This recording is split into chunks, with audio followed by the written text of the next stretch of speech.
దేవుడు మానవునికి అతీతంగా పనిచేసేవాడు. దేవుణ్ణి అర్థం చేసుకోవడానికి మానవుడు కూడా అతీతమైన సామర్థ్యత పొందాలి. అది జరగాలి అంటే ఆత్మదేవునితో మనకు దగ్గరి సంబంధం కావాలి. ఆత్మదేవునితో మన సంబంధాన్ని బలపరిచేది ప్రార్థనా గది మాత్రమే.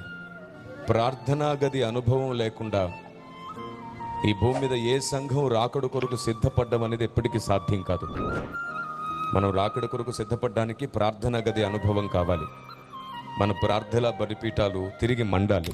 వీళ్ళు ఎంతమంది ప్రతిదినం వ్యక్తిగత ప్రార్థన 2 గంటలు చేస్తుంటారు? ఎవరి దగ్గర సమాధానం లేదు. ఎందుకంటే అందరూ బిజీ అయ్యాం. గంటల తరబడి ఫోన్ని ఆపరేట్ చేయగలుగుతున్నాం, గంటల తరబడి మనకు నచ్చిన వారితో మాట్లాడగలుగుతున్నాం. కానీ కనీసం ఒక 2 గంటలు దేవునితో సమయం గడపడంలో వెనకబడిపోయి ఉన్నాం. చూసారా? సంఘం ప్రార్థనా పరులు కాకపోతే సేవకుల కష్టం ఏమైపోతున్నట్టు, అభిషక్తుల కష్టం ఏమైపోతున్నట్టు.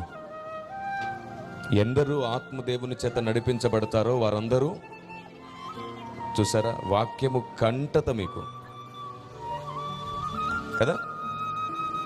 ఇంత వాక్యము తెలిసిన మీలో ప్రార్థనా దాహం లేకపోవడం ఎంత దుఃఖకరం. అది సంఘం అంటేనే దేవునితో సహవాసాన్ని పెంచుకునే ప్రయత్నంలో నడవకూడదు, పరిగెత్తాలి. ప్రార్థనా గది అనుభవం చాలా ముఖ్యమైనది. సంఘంలో క్రమశిక్షణ లోపిస్తే ప్రార్థన దాహం పోతుంది. మళ్ళీ చెప్తున్నాను, సంఘంలో క్రమశిక్షణ లోపిస్తే ప్రార్థన దాహం పోతుంది. రెండోది, సంఘంలో ఒకరి మీద ఒకరికి గౌరవం పోతే ప్రార్థన మనసు లేకుండా పోతుంది. మూడవది, దేవుని చిత్తమేదో అదే భూమి మీద జరగాలి అనే కోరిక నీకు లేకపోయినా సరే నువ్వు ప్రార్థన చేయలేవు. కేవలం నీకు అవసరమైనప్పుడు మాత్రమే నువ్వు ప్రార్థనలు చేస్తావు. విచిత్రం ఏమిటంటే ప్రార్థన మన అవసరతలు తీర్చుకునేది కాదు. ప్రార్థన దేవునితో మన సహవాసాన్ని, బంధాన్ని బలపరుచుకునేది. మనం దేవుని సన్నిధిలో ఎంత ఎక్కువ సమయం గడిపితే అంత ఎక్కువగా రూపాంతర అనుభవంలోనికి మనం వెళ్ళగలుగుతాం. రూపాంతర అనుభవంలోనికి మనం వెళ్ళగలుగుతాం. దేవునితో ఎక్కువ సమయం గడపడం చాలా ముఖ్యం. ఎక్కువ సమయం దేవునితో గడపాలి. అందుకు మన కోసం మనం, మన పరిస్థితులు, మన కష్టాల కోసం ఎడవకుండా, నీ ధర్మశాస్త్రమందు ఆశ్చర్యమైన సంగతులు చూచున్నట్లు నా కన్నులు తెరువుము అని బ్రతిమాలుతూ దేవుని వేడుకోవాలి.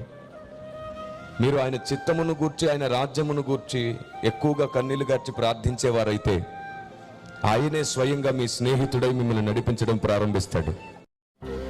దేవుడు